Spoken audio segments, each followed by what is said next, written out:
نئے وزیر اعلیٰ پنجاب کے انتخاب کی تیاریاں۔ ترجمان مسلم لیگ نون پنجاب عظمہ بخاری کا یہ کہنا ہے کہ مریم نواز بھاری اکثریت سے وزیر اعلیٰ منتخب ہو جائیں گی، جبکہ سنی اتحاد کونسل کے امیدوار رانا آفتاب احمد کا کہنا ہے ہاؤس نامکمل ہے، بطور احتجاج وزیر اعلیٰ کے انتخاب میں حصہ لے رہے ہیں۔ لیاقت علی کی رپورٹ۔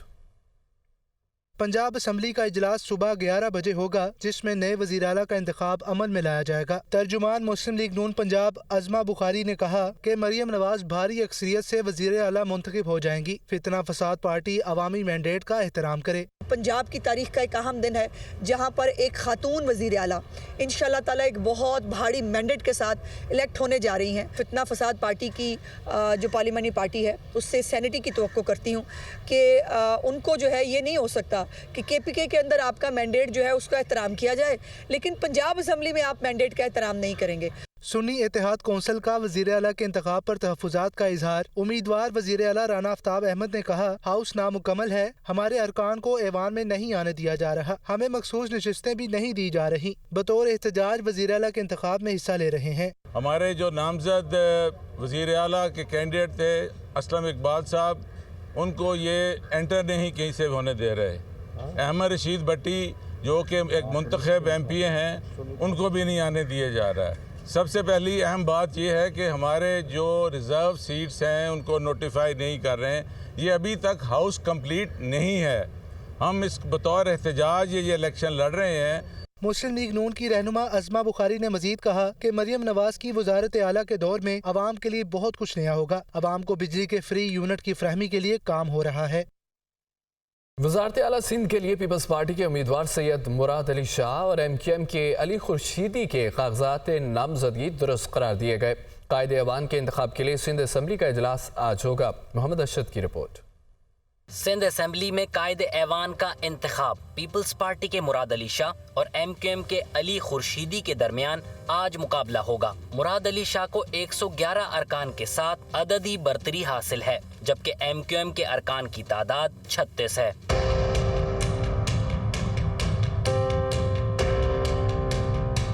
سندھ اسمبلی میں قائد ایوان کے لیے پیپلز پارٹی کے مراد علی شاہ اور ایم کیو ایم کے علی خورشیدی کے کاغذات درست قرار دے دیے گئے ہیں۔ نئے وزیر اعلیٰ سندھ منگل کو اپنے عہدے کا حلف اٹھائیں گے۔ دوسری جانب ذرائع کے مطابق پیپلز پارٹی نے سندھ میں پارلیمانی جماعتوں سے رابطے کیے ہیں اور وزارت اعلیٰ کے لیے مراد علی شاہ کو ووٹ دینے کی درخواست کی ہے۔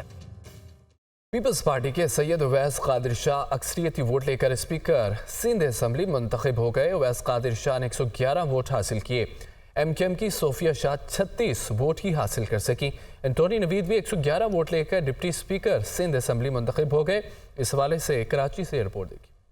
سندھ اسمبلی میں اسپیکر کا انتخاب۔ پیپلز پارٹی کے اویس قادر شاہ اسپیکر سندھ اسمبلی منتخب ہو گئے۔ اویس قادر شاہ نے 111 جبکہ ان کے مد مقابل ایم کیو ایم پاکستان کی صوفیہ شاہ نے 36 ووٹ حاصل کیے۔ اسپیکر اور ڈپٹی اسپیکر کے انتخاب میں 147 ارکان نے ووٹنگ میں حصہ لیا۔ سندھ اسمبلی اجلاس کا آغاز ہوا تو سب سے پہلے آغا سراج درانی کی جانب سے پینل آف چیئرمین کا اعلان کیا گیا، جن میں شرجیل میمن، سعید غنی، ندا کھوڑو اور علی خورشیدی شامل ہیں۔ اسپیکر کے انتخاب سے پہلے تحریک انصاف کے حمایت یافتہ 9 آزاد امیدوار اور جماعت اسلامی کے محمد فاروق نے حلف لیا، تاہم اسپیکر اور ڈپٹی اسپیکر کے انتخاب میں حصہ نہیں لیا۔ تمام تر ارکان کا کہنا ہے کہ وہ قائد ایوان کے انتخاب میں بھی حصہ نہیں لیں گے۔ ذرائع کے مطابق پیپلز پارٹی نے سندھ اسمبلی میں پارلیمانی جماعتوں سے وزارت اعلیٰ کے لیے مراد علی شاہ کو ووٹ دینے کی درخواست بھی کی ہے۔ دوسری جانب پیپلز پارٹی کے اینتھونی نوید 111 ووٹ لے کر ڈپٹی اسپیکر سندھ اسمبلی منتخب ہوئے، جبکہ ان کے مد مقابل متحدہ قومی موومنٹ پاکستان کے امیدوار راشد خان کو 36 ووٹ ملے۔ نوید اینتھونی نے ڈپٹی اسپیکر سندھ اسمبلی منتخب ہونے کے بعد اپنے عہدے کا حلف بھی اٹھا لیا۔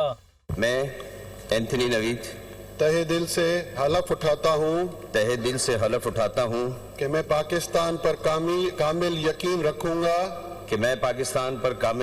رکھوں گا اور وفادار رہوں گا۔ پیپلز پارٹی کے نامزد وزیر اعلیٰ مراد علی شاہ نے کہا کہ سب کو پتہ ہونا چاہیے کہ سندھ پاکستان ہے، سندھ ہمیشہ پاکستان کو بچائے گا۔ تحفظات کے باوجود پیپلز پارٹی نے جمہوریت کے تسلسل کو برقرار رکھا۔ سندھ پاکستان ہے، یہ سب کو پتہ ہونا چاہیے۔ سندھ نے پاکستان کو وجود ڈالا اور انشاءاللہ تعالی سندھ ہمیشہ پاکستان کو بچائے گا، اور ہمیشہ سندھ کے لیڈران نے نعرہ لگایا ہے ہر ایڈورس موقع پہ کہ پاکستان کھپے۔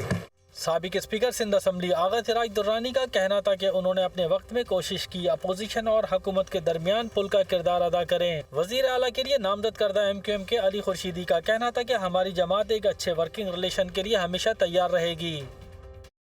تاریخ میں پہلی مرتبہ مسیحی برادری سے تعلق رکھنے والے انٹونی نوید سندھ اسمبلی کے ڈپٹی اسپیکر منتخب ہو گئے۔ نوید انٹونی پہلے مسیحی ہیں جو اس عہدے تک پہنچے ہیں۔ تفصیلات دیکھیے محمد ارشد کی رپورٹ میں۔ سندھ اسمبلی کے نو منتخب ڈپٹی اسپیکر اینتھونی نوید نے سیاسی کیریئر کا آغاز بطور یونین کونسل کے نائب ناظم کی حیثیت سے کیا اور 19 سال کے سیاسی سفر کے بعد وہ سندھ اسمبلی کے ڈپٹی اسپیکر کے منصب پر پہنچے۔ انہیں پاکستان کے پہلے اقلیتی و مسیحی ڈپٹی اسپیکر ہونے کا اعزاز بھی حاصل ہے۔ سینٹ پیٹرک اسکول سے میٹرک تک تعلیم حاصل کرنے کے بعد اینتھونی نے سویڈش کالج سے گورنمنٹ ٹیکنالوجی انجینئرنگ میں ڈپلوما کیا۔ 2016 میں اینتھونی کو وزیر اعلیٰ کا اسپیشل اسسٹنٹ بنایا گیا۔ اس کے بعد انہوں نے سینیٹر بننے کے لیے کوششیں تیز کر دیں۔ پیپلز پارٹی کے چیئرمین بلاول بھٹو نے 2018 میں انہیں سندھ اسمبلی کا رکن نامزد کیا۔ اس سے قبل وہ 2018 میں اقلیتوں کی مخصوص نشست پر منتخب ہو کر سندھ اسمبلی پہنچے تھے، جہاں وہ واحد مسیحی رکن اسمبلی تھے۔ پاکستان کی تاریخ میں پہلی دفعہ کوئی کرسچن بندہ ڈپٹی اسپیکر کی سیٹ پر آیا، ہمارے لیے بلکہ ہمارے سبھی بھائیوں کے لیے بہت ایک اعزاز کی بات ہے۔ ہمیں بہت زیادہ خوشی ہے کہ ایک ہماری کرسچن کمیونٹی کے اس اتنے بڑے عہدے پہ بیٹھے ہیں۔ پورے اہل علاقہ جو ہے خوش ہیں اور ہمارے یہ بہت اچھے کرم فرما ہیں، ہر مشکل وقت میں ہمارے ساتھ کھڑے ہوتے ہیں۔ اینتھونی نوید کے والد رحمت مسیح نے پیپلز پارٹی کے تمام ارکان کو مبارکباد دیتے ہوئے کہا کہ مسیحی برادری کے لیے یہ ایک اعزاز کی بات ہے۔ تمام پیپلز پارٹی کے سارے لوگوں کو مبارک ہو۔ مسیحی قوم کے لیے بہت سارا اعزاز ہے جو پیپلز پارٹی کی طرف سے ملا ہے آج۔ اینتھونی نوید کی پیدائش کراچی کے علاقے اختر کالونی کے ایک رومن کیتھولک گھرانے میں ہوئی۔ ان کے والد رحمت مسیح محنت مزدوری کرتے۔ اینتھونی کی 2 بہنیں اور ایک بھائی ہے۔ صدر عارف الوی کا قومی اسمبلی میں مخصوص نشستیں تفویض ہونے تک اسمبلی اجلاس نہ بلانے کا فیصلہ۔ صدر مملکت کا موقف ہے کہ جب تک تمام جماعتوں کو مخصوص نشستیں الاٹ نہیں کر دی جاتی اسمبلی نامکمل رہے گی اور ایسے میں اسمبلی اجلاس نہیں بلایا جا سکتا۔ اسلام آباد سے خصوصی رپورٹ دیکھیے۔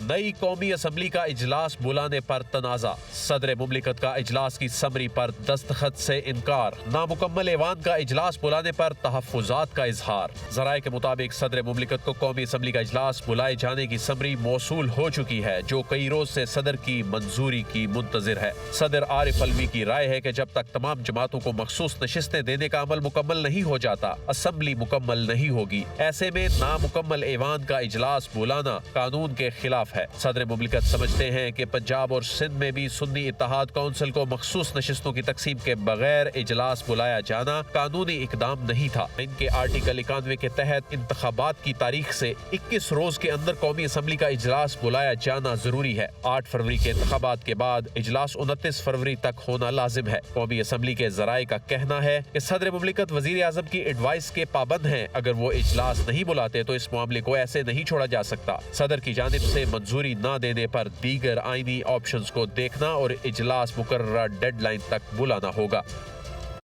سابق وزیر اعظم شاہد خاقان عباسی کا کہنا ہے کہ جب آپ ہر حال میں اقتدار چاہتے ہیں تو آپ کی سیاست ختم ہو جاتی ہے۔ اصولوں پر کھڑے رہتے تو شاید یہاں تک نہ پہنچتے۔ ملک میں کوئی بھی الیکشن کو مارنے کو تیار نہیں۔